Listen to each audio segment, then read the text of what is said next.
You know that gut feeling you have when you can feel what is going to happen? You just have this visualization, this premonition of what is about to unfold.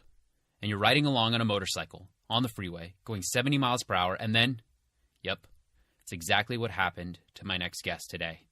His name is Perry O'Hearn, and thankfully he lived to tell the tale and how it inspired the rest of his life to go on to be one of the leading fitness and nutrition fat loss experts, owner of Philly Fitness with an incredible story, lots of laughs, and he really dives into the importance of being able to transform by first identifying your authentic self. This one is packed with some insights that I know if you apply today, are going to radically change the way that you live your life. Let's dive into the show. All right, Perry, welcome to the show, my friend. Thanks for having me, man. Yeah, so you've had quite an interesting history, so many fascinating stories. I mean, to the point where you and I have wrecked an ATV thing out in the middle of the desert and done all kinds of really, really cool stuff. But you're definitely a leader when it comes to the world of transformation and completely understand it on such a unique and different level. And so I really kind of want to explore your concept of the pursuit of this authentic self and just how important that is with discovering your authentic self, and it plays with weight loss and health and everything, because you're such a master at understanding that. So give us some insights on what that kind of means to you. Yeah, I mean, it's such a complicated thing to try to unravel, right? It's like an onion. You know, every time you dive in, you start pulling out other layers. But I really think it boils down to being able to have a self-awareness, you know, on all pursuits, you know, and not just simply looking at what's happening, but try to discover why, you know. And I think our culture now, it's so easy for us to just figure out or ask ourselves, oh, I'm gaining weight because I'm eating too much. But then we stop there instead of trying to discover, why am I eating too much? You know, and a lot of times it boils down to, you're not happy. You know, you're compensating for something in your life that is out of alignment. And I really think we're kind of like a tea kettle or like a teapot. My wife's from South Africa, so I say kettle now. You know, a tea kettle where it's got all this pressure and energy building up, and it needs an outlet, and it's going to find it one way or another. If it starts whistling and you cover that opening, it's going to burst out somewhere else. And I think a lot of times we're creatures that, you know, have a conscious, and we have this awareness, and we have this desire to be happy. But so many of us, myself included, get just stuck in a path and stuck in a rut.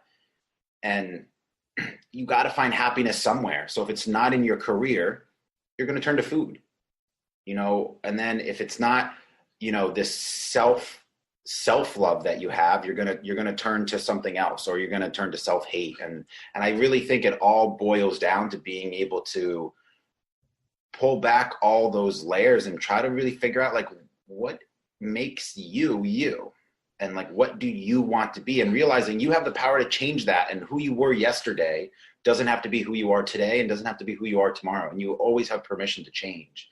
And I think there's just a lot of pressure to be who you were yesterday. You and I were talking about this, like this societal pressure, societal momentum, where if you got into Yale Law School, and you post on social media and everyone's supporting you and your family's proud and your friends are proud, and then one semester in, you're like, I hate law school, and I really just want to be a pottery maker. Even though you know what you want to do, there's so much resistance because of external opinions and external forces. And I think when we allow them to win, that's when we become further and further out of alignment with ourselves. And even if you're not consciously aware of it, it rots you to the core, and it comes out in all these other ways. So even when I work with people, when I've been on my own journey the last, 32 years, I think when you really start diving in and you approach everything of like, does this authentically make me happy? It just opens up the door to really simplify how you can improve your life. I think that's powerful. What caught me was the fact that you were talking about like happiness, but people were using happiness as a way to sedate because they were attaching happiness to food as that outlet. And it's easy to use words like sedation, you know, and I think that's what comes to my mind instantly. But you're painting a different light, that it's coming from a place of happiness. But then at the end right now, you're talking about authentic happiness.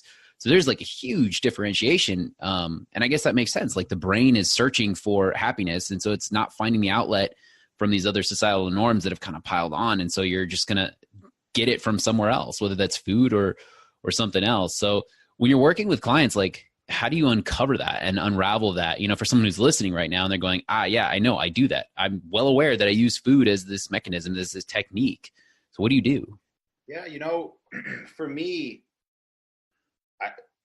I try to like strip away all like the cookie cutter systems and all like the things that fitness professionals know, and really just try to get to know the person. Right. And I think 90% of people, like you said, they know what they're doing isn't right. They know what they should be eating. They have enough information out there. That's not the problem. It's not a lack of information. It's a lack of awareness and ability to take action in the right direction. So I just try to get to know them, because if I can solve the root cause and help them become aware of the actual root cause, then you're just left with two options: keep it the way that it's been or change it. And that's it, right? And then it becomes really simple, and you can have a real honest, talk with people and say, do you want this to change? And if they say no, okay, let's move on to something else if we can. Or if the answer is absolutely, then you develop a program and an approach, and then you're not trying to fix the nutrition, you're trying to fix the root cause. There's an analogy I always tell my clients, and it's like, if you keep getting a flat tire every time you go home and every time you bring it to the mechanic, and the next day you have another flat tire, most people blame the mechanic. And what I do is I say, maybe there's nails in your driveway. And if you remove the nails, if you remove that unhappiness, then the flat tire is fixed. And so most people are blaming the food for their weight or for X, Y, Z.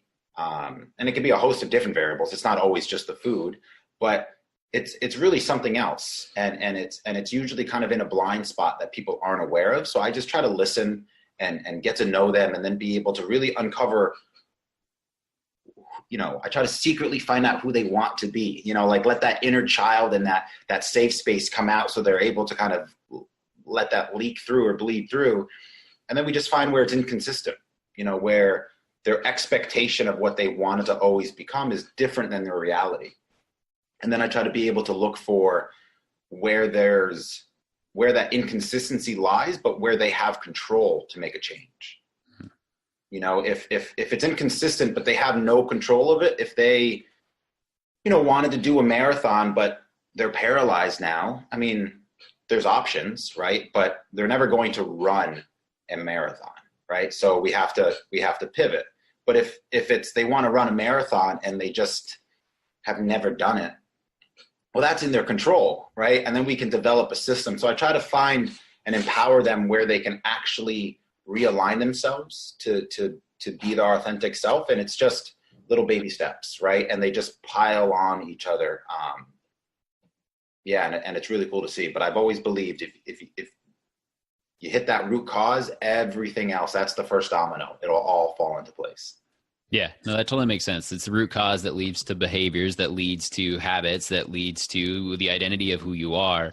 What I found really fascinating was, instead of, you specifically said, do you want to change? And I think that's really powerful, because so often we'll hear people focusing on, well, what's the goal? Where do you want to go? And it's looking at that level of that direction and that position. And those are all wonderful things, because we have to have those to then have a compass with where to go. But ultimately, like, so many people set goals and setting things. I could set a goal right now to get to the moon in 5 minutes. Yeah, it's just setting something, right? So I think that's really powerful, to ask yourself, like, no, do I really want to change? Because then it's opening the door of, looking at the identity that you want to have and you want to become, like you just mentioned. And then the path will open up and follow, and the right mentors and things will kind of show themselves. So I think that's really awesome. Now, since you did mention marathon, you're kind of one for doing some amazing, crazy stuff. And I think it has panned out really well for multiple charities, but also for your clients. And this is why I always say, like, how you live is how you lead. And you're truly one of those people, definitely an inspiration in my book. So tell us about like the 100-mile race and kind of how all that be, and actually back us up even a little bit with your journey, because I think there's so many of these pieces that are really powerful with what you're doing that continues to inspire you to go further and helps your clients. So I know it'll help people listening. Yeah. So I guess I'll start with the 100-mile run and why that meant so much to me. And then that kind of fits into the full journey, the full picture. But yeah, I guess it was November. No, it was like December or January like last year. Perfect time to try to run my first 100-mile run. But like every year I really get this itch to do something that's totally out of my comfort zone, both so I can better relate to the fact that I'm constantly taking people out of their comfort zone, but to also show like a piece of vulnerability, like I might fail at this. Like I genuinely don't know if I can do this. So this year I'm not a runner. I genuinely don't really like it. I've done a half marathon, and I just said, you know what, I want to run 100 miles. And I'm going to try to raise as much money as I can for an organization called Back on My Feet. And they're a powerful organization that started here in Philadelphia. They're nationwide now, but they, through running, help the homeless community, regain a sense of purpose and value. And they run alongside volunteers, and they have a community, and they run 3 times a week. And through that, they're able to get stipends and allowances, and really just exactly what the name is, get back on their feet. So I've done a lot of work with them, and part of the reason being is because, and I can get into this more, is my father was homeless, and it really is one of those things where he died essentially homeless, at 51, and it's because he just wasn't in a position to accept help, and I think that's another real big reason why I ask people, do you want to change? Because you can't force people, and it's not, it does nobody a service to try to like push them the way that they need to go, because they're always going to revert back if there's not that real deep desire. So my father never got the help, but the idea is that while he wasn't ready for it, other people are. And I really love to support these organizations that go into the shelters and ask people who's ready to make a change, who wants a different life. And, I think there's a misconception about the homeless population where it's not always just, psychotics and drug-related people there. Some people just have really unfortunate circumstances and a lot of pain, and they're not their authentic self. And there's a lot of self-hate, and they're lost, and they just don't know how to get there, and they just need that helping hand. So I wanted to do something real big, try to run 100 miles for them. And the idea behind it was they have about 100 members that they help a year in Philadelphia. So I wanted to dedicate 1 mile to each one of them. So I started my training, and, fast forward through all the training, I ended up doing a trip to South Africa with my now wife. So I was there on my first trip, meeting our family for the first time, running in the jungle. At one point I got lost. What was a 6-mile run turned into a 14-mile run. I ran into a family of baboons. It was insane. But so the interesting thing is, when I came back, I actually failed to run the 100 miles. I couldn't do it. I couldn't push my body that hard. And it was super interesting on my part, because I'm my hardest critic, and I think most of us are, so I think I ended up running 58 miles, and I genuinely was massively disappointed, embarrassed. And I literally went home, took everything off, iced, I tried to heal up a little bit. And then I tried to sneak out of my house and try again, because I was I'm going to run. I refused to quit. I could barely walk, and it was super interesting to be able to accomplish something that I've never done before. I had never run a marathon, and in my training I had done multiple marathons. And then in this run I had run, 56, 58 miles, which is a ridiculous feat in itself. And somehow, I was able to twist it to a failure, and so even in this thing that I thought I was doing for everyone else, I found an opportunity to grow and learn for myself, because that uncovered, you know, a whole nother box of worms to like, why is failure so hard for me? You know, and I lost sight of really what the point was, you know, and it just always makes you dive down again to ask why. You know, why did this bother me so much? You know, a lot of money was raised, a lot of lives, a lot of awareness, you know, a lot of people came out to support me. And all in all, those last 40 miles it's just from my ego, you know, like it didn't truly matter. And you've, I forget which mountain it is, but it's beaten you a couple times. Oh, there's more than one, man. I'll be honest. There's a ton of mountains that have beaten me. You know, and so it was a great learning experience, you know, and it was also great to just see, like, that was the point of it too, right? Like, I wanted to set a goal that I really wasn't sure I was going to be able to do, you know? And so I set out to do something and I failed. And I was like, you know what? This is what I wanted. I wanted to be able to test myself and show, like, hey, this is okay. You know, this is part of the process, part of the journey. I will never try it again, but it was a really valuable experience, and it brought a lot of people together. Even more so, I think, because people knew how hard it would be on me to not be able to finish. But yeah, this has kind of been like my entire journey has been, you know, finding myself in a situation where I set myself a real lofty goal and not a safe one, in the sense of like not necessarily knowing whether or not I'm going to be able to accomplish it, you know. And it started back in high school. You know, I was bottom 50% of my high school class. I only applied to one college. I was like, if I get in, I'll figure it out. You know, and I ended up getting into the school I applied, and I had to take a placement exam, and all of a sudden I got a perfect score, got into like an advanced placement for engineering. And then like I was off to the races, and I was like, okay, I guess I'm kind of smart. Like, I guess I understand numbers, you know. And I got this quote unquote dream job out of college. You know, I got offered a job at the end of my junior year, right before the 2008, you know, economic dip, and had a great job, full benefits, great salary, got sent to Hawaii for work, like, you know, was in a missile defense company. So, you know, they have good support and, you know, a lot of job security. And it was just, that was a job that if I wanted to, I could have just put my, you know, my coat down and just settled in and been there for 40 years. And after about a year and a half, I just realized I was not happy. And I was really only happy when I was on vacation and like the perks from the job that allowed me to travel. And ultimately what created like enough incentive for me to quit was I got into a motorcycle crash, which is, you've driven with me. Yeah, kind of you know, theme. It was kind of a freak accident. You know, I was coming home on the highway, just commuting, regular commute from work, and a car, like a metal chrome bumper, fell off of a truck, ricocheted into my lane, and I hit it at 70 miles an hour. You know, completely thrown off my motorcycle, rush hour traffic. It was crazy. And I probably should have died, you know, or gotten hurt. And I got up and I walked away.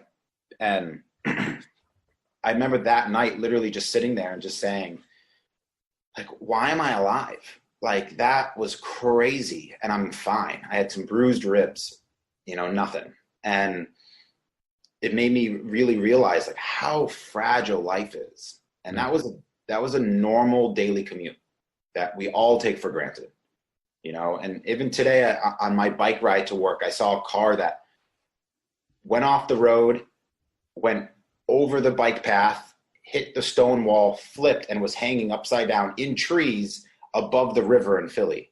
And if so, those trees weren't there, it would have been upside down in the river. And I don't know the situation of the people in it, but this is, everyone drives that every day, you know. And so it's so cliche to say like life's too short, but when you actually kind of get a second chance in that sense, you really recognize it. Yeah. And so that happened on a Thursday. That Tuesday or that Monday, I quit my job. And I just said, I don't know, I'm just going to figure this out. And I knew I wanted to do something working with people. And that's really what got me into the fitness realm. You know, I wanted to work hand on hand and be able to use that engineering root cause analysis to be able to just solve people. Because that's all that we're just an engineering problem. Everything is, right? I'm a little math nerd, but everything is cause and effect. Everything has, that root cause that creates this chain of events. So it really was no different from, a radar system to someone's eating habits. To me, it's all the same. And so, I kind of navigated that path for a while. I had many ups and downs, but found myself in Philly. And then again, like by total luck and chance, I opened up my brick and mortar. I had a good situation where I was doing my own thing, and one day the rug was pulled out from under me, and the building I was training in said, "You can't come here anymore." And that was my only source of revenue. Like in one day, it was gone. And I had a full book as a trainer. I was doing like 50 to 55 hours a week. I was a busy dude. And then I went to not being a busy dude. And so again, my back was to the, corner, and I just said, okay, I just need to open up the place so I can just have my own thing. So at least I'm in control of what happens. And it's been like 6.5 years, and it's been this crazy, amazing journey of, we've got a team of 8 trainers. We're probably nearing close to 40,000 sessions. Wow. Yeah. And from there, it's been so cool to be able to see so many people and stories come in, and then be able to see really what resonates and where people have very similar stories and overlapping needs and desires. And everyone masks it in their own frame of reference. But really, it all boils down to the same thing. And that's really what we started talking about. It's like everyone just wants to be happy in one way, shape, or form. They want to be happy with themselves. They want to be happy with other people. Then they want a sense of purpose or fulfillment in terms of like giving back and leaving like a legacy. And I think that's it. Yeah, it's so spot on. And it makes sense now why the engineer wanting to dive in, find the root cause analysis, the cause and effect. Well, you're doing that with people. And that's why it's so important for you to get them to unmask and be their authentic self, so that you're not like digging through a false hard shell that's been put up of what really is. And makes sense why you ask, like, do you want to change?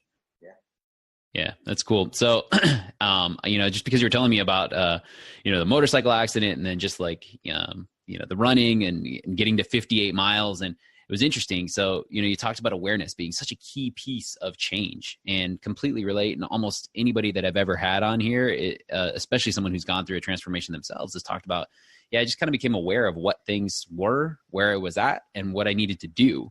And it's like awareness is the key for sure. But then I could hear it on the other end. You were talking about it too, man. Like I get to 58 miles and like the rest was just ego. So it's this other frame of like, hey, whether you lose 30 pounds or 35 pounds and you're on a journey of 50, you're not going to depreciate the 35 that you've lost. Like you're going to celebrate that. Otherwise you are going to devalue yourself, and you're tying it to a thing as opposed to allowing that authentic self to celebrate the wins and then be able to move forward with that new chapter. So, as you're working with people, like obviously that's an easy tie-in for you to be able to do that. But for someone who's listening and they're going, oh, I didn't realize I'm not celebrating the wins. What are some of your ways to continually challenge yourself and push yourself? Because there's this drive for more, to do more, to be more, to accomplish more, to share more.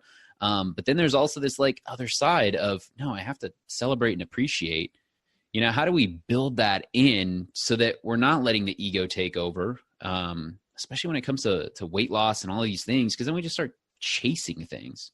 Yeah, one of the biggest things I try to do with my clients is almost not have them celebrate the goal, right? And not have them celebrate, the things that you don't have control over, right? Because yes, ultimately, someone wants to lose 50 pounds, and whether you lose 49 or 7, it's awesome, right? And you're along your journey, but you can't really, at the end of the day, control exactly what happens. No one can tell you do this and you will lose exactly 2.4 pounds this week. There's too many variables, So what I really try to do is have people be able to talk about what it is that they want to accomplish. And then we dive in and map out and outline how that's going to happen.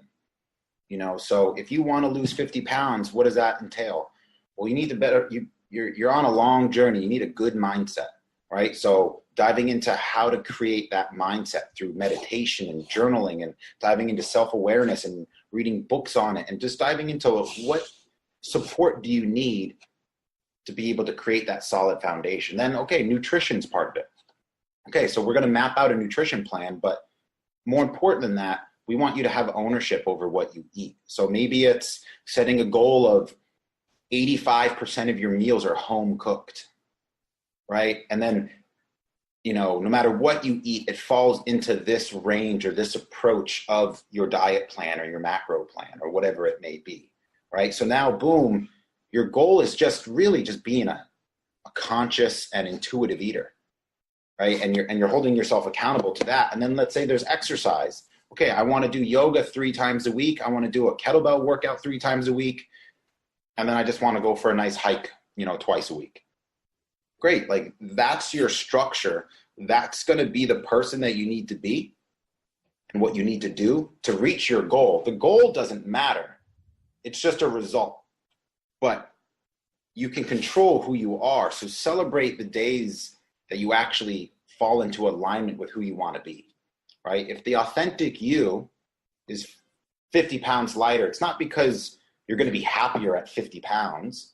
It's because what you'll need to do to lose those 50 pounds will actually make you a happier person, because it's going to be aligned with what you really want to do, right? So I try to tell my people, like, look, a 3-pound weight loss is, I'll give you a fire and a thumbs up emoji when I see it. Like, that is great. And that shows that things are falling into place. But the real accomplishment is, I have a client that is, he just had brain surgery for a brain tumor, and he's got to go back in for another surgery, but he's bedridden right now, but he's still reading, journaling, and meditating every day. He's still mapping out and time blocking and owning his day, even if it's not a lot. Even if it's just mapping out what his thoughts are going to be, he's still trying to own as much of his as he can and what he's in control of. He's not really in control of how his body is handling the surgery and XYZ, but he can control how he emotionally responds to it. So his weight loss journey just took a big shift. We were down 40 pounds. Now who knows where we're going to be, right? But we can still celebrate the wins when we set out tasks for what we want to do, and then we find that we did that. And I think that's the key. Don't focus on the finish line so much. Like, that's what happened to me. I was so focused on that 100 miles instead of, I want to be a person that runs every day. I'm going to hold myself to a training program. I'm going to, make myself accountable to it. I'm going to make it a priority in my life. I'm going to share awareness about homelessness and back on my feet. I'm going to raise money for that. I did all that, but I was only focused on this arbitrary 100 mile. And, so good. And because of that, I missed the point. Man, what a lesson though. Like, and I mean, it's really the concept, like you were telling with this guy that you're working with, it's the power of pivot. And what I love is your chart or your flow or your focus, or I'm not sure what it is you call it. The fact that you're starting with mindset, meditation, and journaling as a foundation, because obviously, like, what happens between these years is what's going to be the effect of what happens with everything else. And then it's nutrition, then it's training, and then it's like all this other icing stuff. But it's, I think that's so valuable that you're focusing on that piece first. I think that often gets missed. And we know that, like, 20 years from now, if someone's still doing something, it's because they've made the mental shifts and put those things into place, and can remain positive. So it's not this, I mean, literally all or nothing approach that I think so many people struggle with. So I think that's really valuable. Yeah. And, I tell my clients, you've heard the saying, like, you can't out train a bad diet, right? And that goes into playing, like, if you eat really poorly, you're no matter how hard you work or work out or exercise, it's going to affect your results. And I take it a step further and tell my clients, like, you can't eat your way out of a bad mindset, right? So it trickles down. I can give you, and most people know exactly what to eat, but after your boss reams you a new one for the project that you're supposed to do, and then you get a flat tire on the ride home, and then you got a ticket because you parked wrong, and all this stuff, you're going to go eat that pizza instead of the salad or whatever it is. You're going to get that emotional recovery.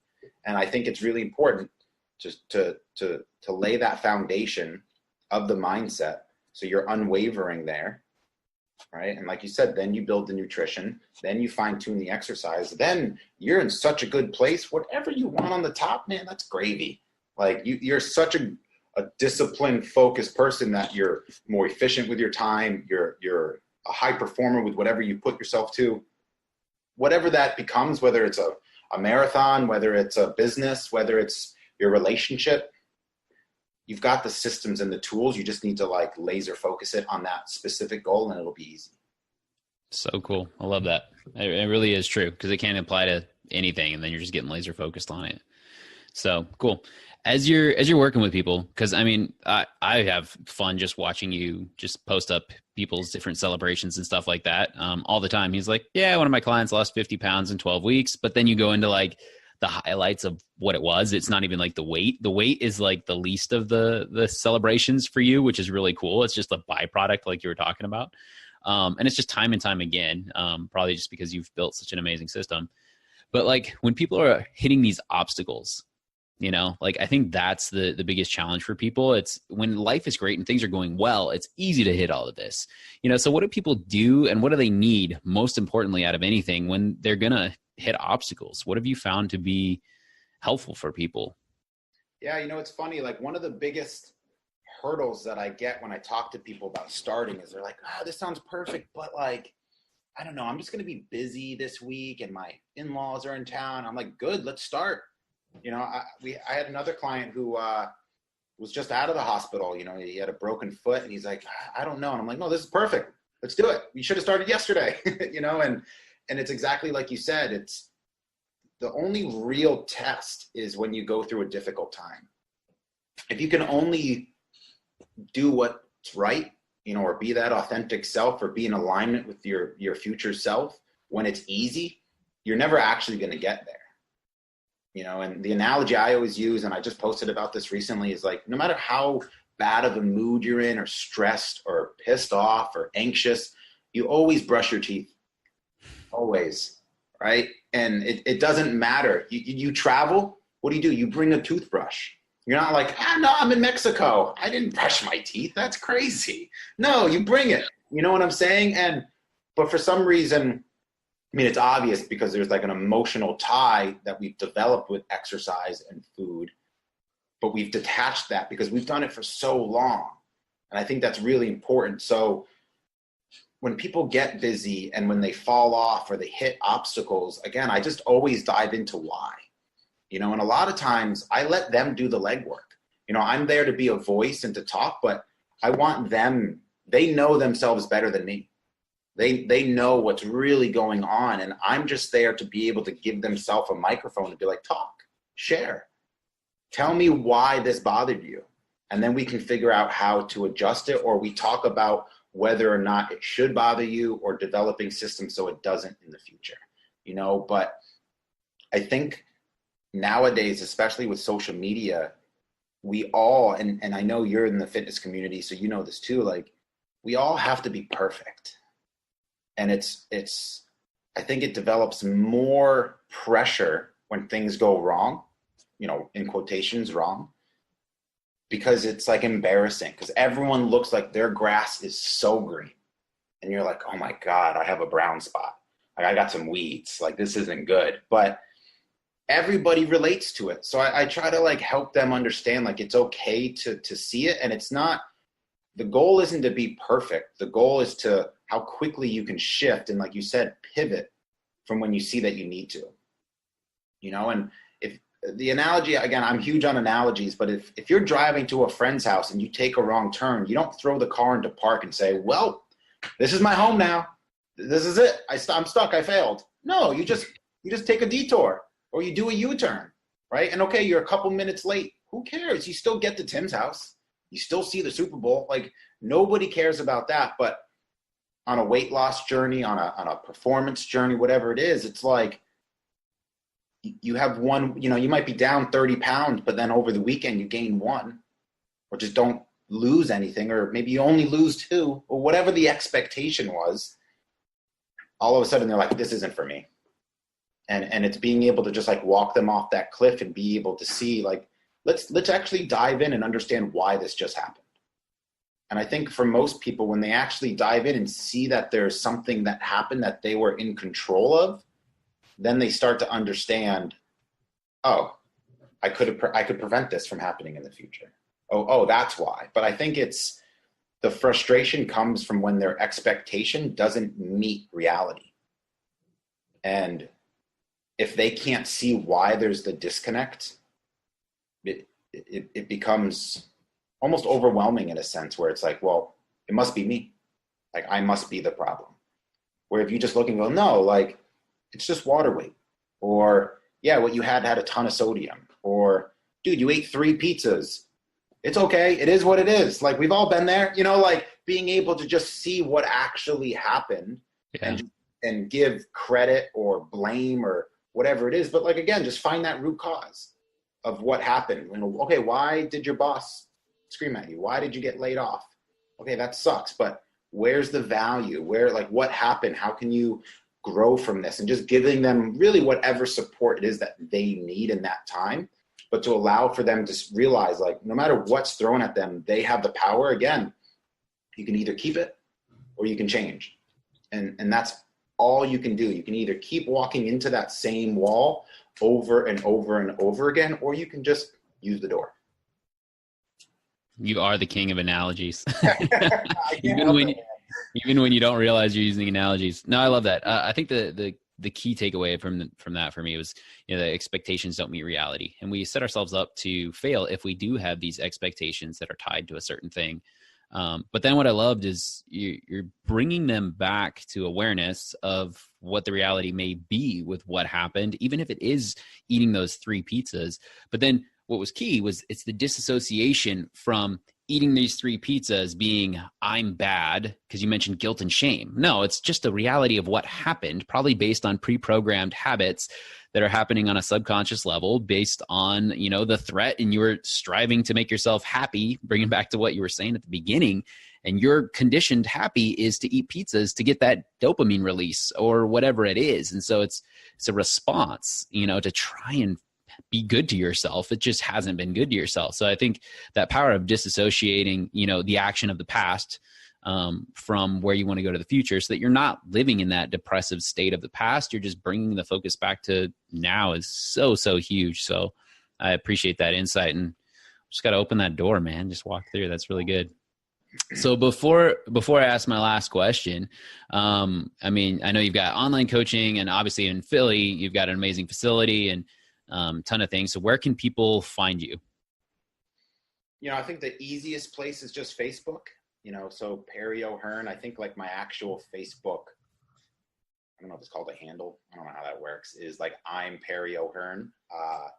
Other than that, philly-fitness.com is the brick and mortar business. And then I'm in the process right now of, building out a proper website for the online coaching. But we didn't really hit on it, but part of my next phase of my journey, and finding my authentic self and all that, is my wife and I are converting a van and driving cross country. So super stoked about that, to be able to coach and mentor people from a van, and be able to just live, in nature and wherever and whenever we want, and, really be able to practice home is where the heart is, and just be able to do that. So okay, we gotta talk on this for a second then. So where did that idea come from? Was it you that convinced her that convinced you, or are you both just a little crazy?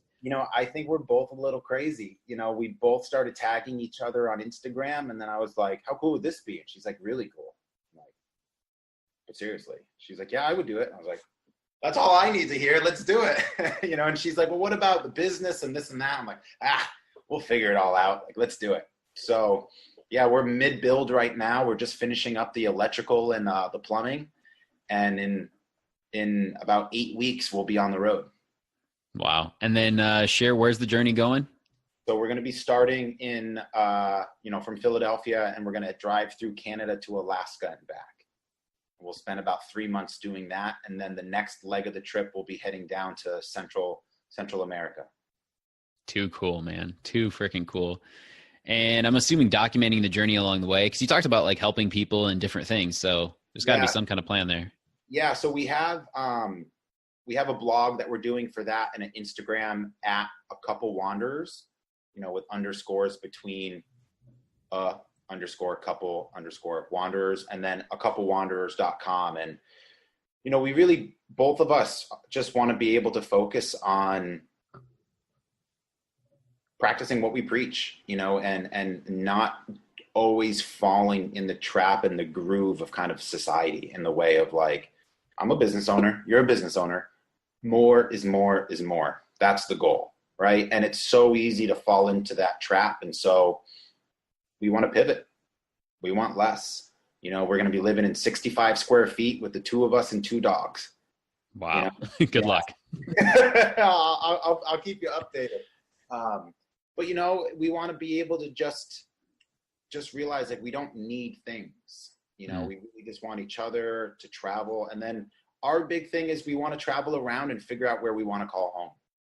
You know, and I don't want to do that from a Google search. Like, I want to actually experience the world and be able to figure that out. But I think with all of this, you know, what we're talking about, it's the more that you have, the more distractions, the easier it is for you to just not realize that you're not aligned with your authentic self.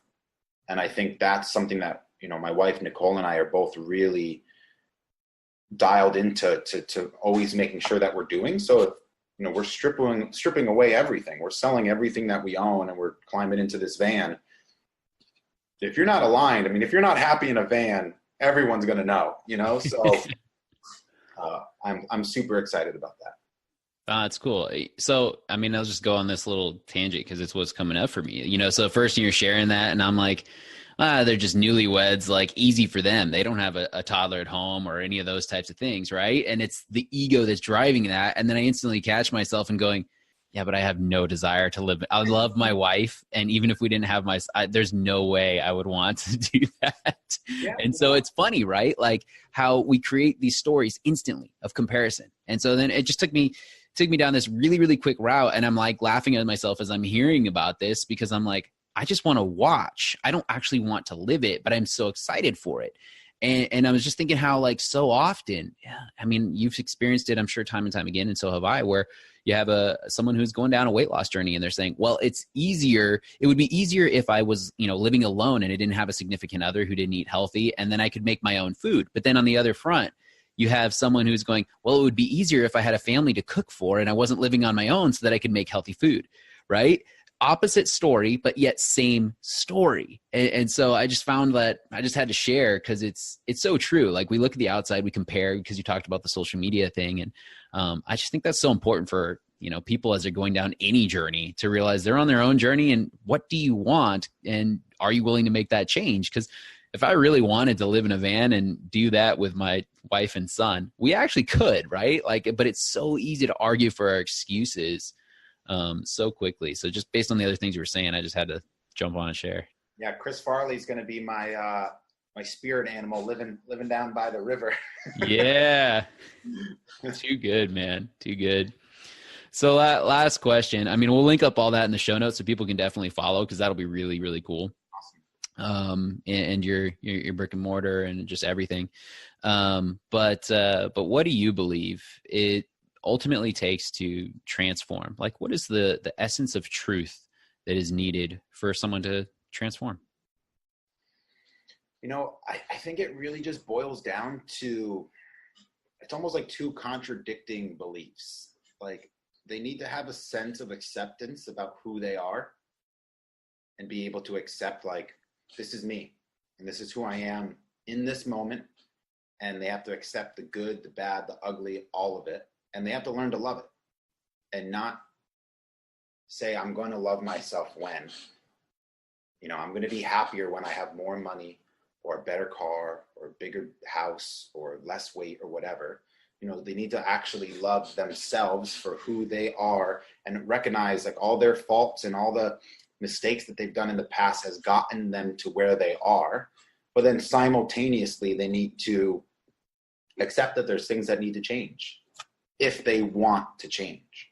And I think that's really, really important. So learn to love yourself for who you are, but then be able to let go of the parts that no longer serve you. And I think it's really important where, you know, for instance, if you grew up in a really rough neighborhood, maybe you're a scrappy fella, you know, and you can throw down and you can fight.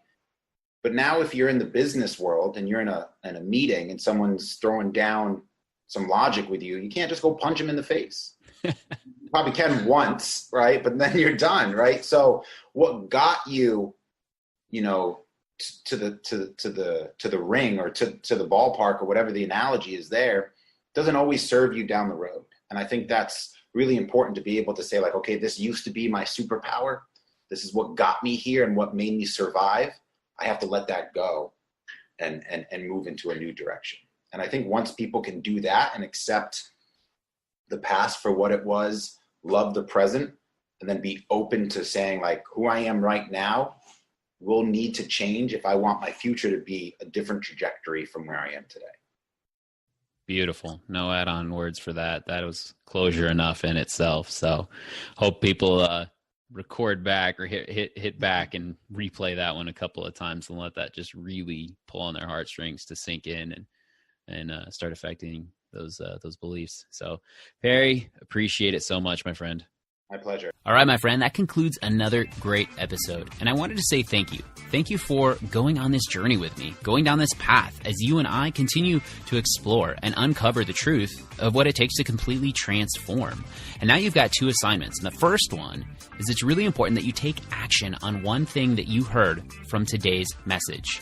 It's important to take the education with a little bit of implementation so that you can yield the results to go from good to great, to go from ordinary to extraordinary, to go from your everyday norm to a place where you can completely transform.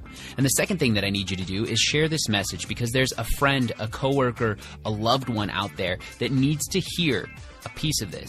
And it's what they are waiting for to help them radically shift the way that they've been living life and start to explore their true potential, for them to get unstuck. And so I need you to screenshot this, tag me on social media, or share or write a review or whatever it is you know is going to get this message out to the right person at the right time so that they can live the best life possible. Because that's our goal. That is our goal. You and me, to be able to share the best messages that we possibly can and impact a great number of lives. So as always, I appreciate you. Coach Joseph Hawthorne, Truth of Transformation. Peace be the journey.